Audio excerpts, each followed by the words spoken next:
Senhor esteja convosco. Ele está no meio de nós. Proclamação do Evangelho de Jesus Cristo, segundo Mateus. Glória a vós, Senhor. Naquele tempo, disse Jesus aos seus discípulos: Vós ouvistes o que foi dito: amarás o teu próximo e odiarás o teu inimigo. Eu, porém, vos digo: amai os vossos inimigos e rezai por aqueles que vos perseguem. Assim vos tornareis filhos do vosso Pai que está nos céus. Porque Ele faz nascer o sol sobre maus e bons, e faz cair a chuva sobre justos e injustos. Porque se amais somente aqueles que vos amam, que recompensa tereis? Os cobradores de impostos não fazem a mesma coisa? Se saudais somente os vossos irmãos, o que fazeis de extraordinário? Os pagãos não fazem a mesma coisa? Portanto, sede perfeitos, como o vosso Pai Celeste é perfeito. Palavra da salvação. Glória a vós, Senhor. Caríssimos irmãos e irmãs, estamos acompanhando o livro dos Reis, que mostra a história de Nabote e do rei Acabe. Ontem acompanhávamos como o rei quis se apoderar da vinha de Nabote. Por isso o mata e agora desce para tomar posse dessa terra que não lhe pertence. E no caminho o profeta Elias o encontra e diz que a atitude que ele faz é injusta, que cometeu um crime para se apoderar daquilo que não é seu. De modo imediato, o rei pensa que é uma questão pessoal que o profeta tem para com ele, mas ele o faz compreender que aquilo desagrada profundamente a Deus. E à medida que o profeta vai exortando o rei Acabe, ele vai se arrependendo da sua atitude e percebe o mal que ele fez. E Deus revoga a sentença de castigá-lo nesta vida. Daí a importância de uma exortação quando alguém está no erro, para que possa se arrepender e corrigir as suas atitudes. É um dever nosso orientar, exortar quem se encontra em situação de pecado. Porque o bem que nós queremos é a salvação eterna daquela pessoa. Muitas vezes nós, por respeito humano, vemos as pessoas à nossa volta se perdendo e nós temos receio de dizer. Comentamos com todas as pessoas: nossa, o fulano está fazendo isto errado, o ciclano está fazendo aquilo. Falamos para todas as pessoas, menos para aquela que interessa. Ou seja, quantas vezes nós deixamos de corrigir alguém porque nós não queremos ficar mal diante dessa pessoa. Porque sim, toda correção, quando ela é dada, tem um sabor amargo. Ninguém gosta de ser corrigido. Ninguém gosta de ser criticado, de dizer: olha, não é isso que agrada a Deus. Mas se você faz, movido com desejo sincero de salvar aquela pessoa, obtém resultados. Entre encontros e desencontros em nossa vida, entre acertos e erros, nós precisamos ter o firme propósito de querer corrigir os nossos erros. E benditos sejam os amigos verdadeiros que nos alertam quando nós nos encontramos numa situação de pecado, numa situação de erro. Nós queremos sim agradecer aqueles que têm a coragem de dizer: isso está errado. Porque muitas vezes nós encontramos tantas pessoas à nossa volta que nos vê afundando em pecados cada vez maiores e não dizem nada. Tem medo, tem receio, porque não tem como propósito o bem daquela pessoa.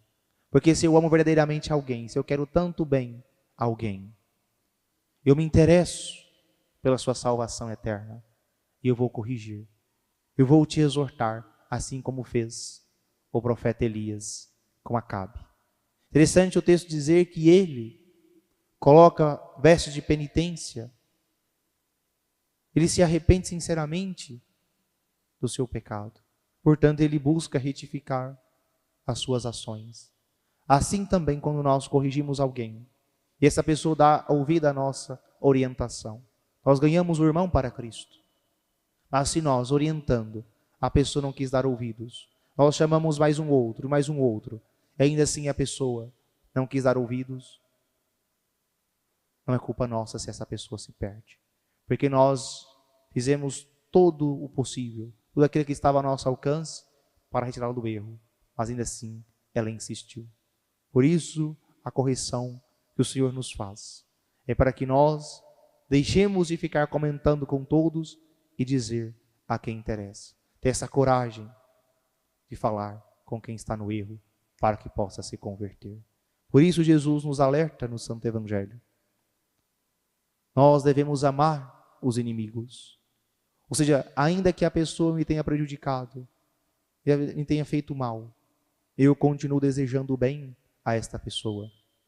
Eu continuo rezando pela sua salvação.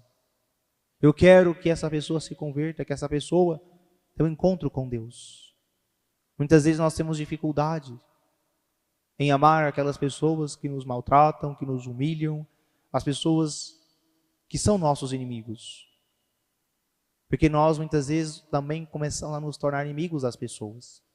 Porque é aquilo que disse Jesus: não há virtude em cumprimentar quem me cumprimenta, em amar quem me ama, em convidar para minha casa quem me convida e eu posso retribuir. A virtude está em amar aquele que não consegue retribuir. Cumprimentar aquele que é exibido, mas eu estarei sempre te cumprimentando. Porque da minha índole, da minha boa educação, sempre cumprimentar todas as pessoas. Aquele que me vira o rosto, ainda vou cumprimentar. Porque você pode ser meu inimigo, mas eu não sou seu inimigo. Vamos aprender a afogar o mal numa abundância de bens. Nós vamos aprender isso a cada instante. E são nas pequenas coisas que nós exercitamos tudo isso. Quantas vezes nós temos pessoas que nós sabemos que falam mal de nós, pessoas que são invejosas, pessoas que têm uma série de defeitos, mas eu preciso me aproximar dessas pessoas com grande amor, com interesse verdadeiro de ajudá-las a se encontrar com Deus, a se salvar. Porque o bem maior que está em jogo aqui é salvação eterna. Eu preciso olhar para as pessoas que se dizem minhas inimigas com o olhar de Deus. Porque nós aprendemos que Deus odeia o pecado, mas ama o pecador. Assim eu também preciso colocar isso em prática na minha casa, na minha família. Quantas pessoas do nosso convívio que são difíceis, que são intragáveis, mas que depende da nossa amizade, depende da nossa amabilidade, da nossa paciência, da nossa capacidade de perdoar sempre. Porque muitas pessoas, elas são insuportáveis para si mesmas.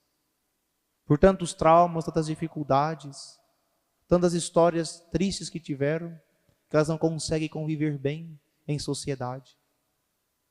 Elas maltratam, humilham, porque elas estão insatisfeitas consigo mesmas e querem jogar suas frustrações em cima de outras pessoas.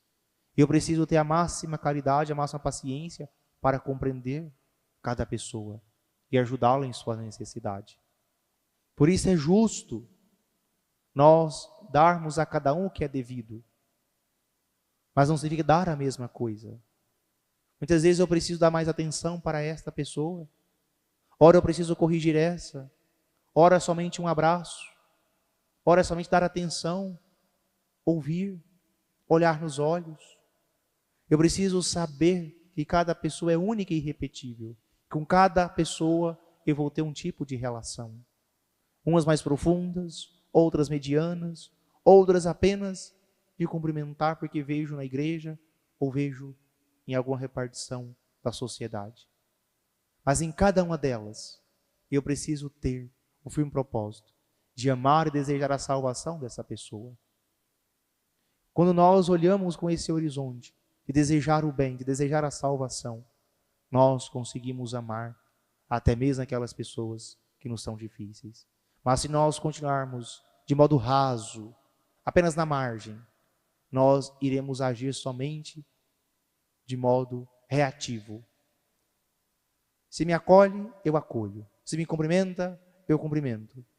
Se me abraça, eu abraço. Se fala bem de mim, eu elogio. Se não, eu repudio. É assim que fazem os pagãos. Nós não somos pagãos.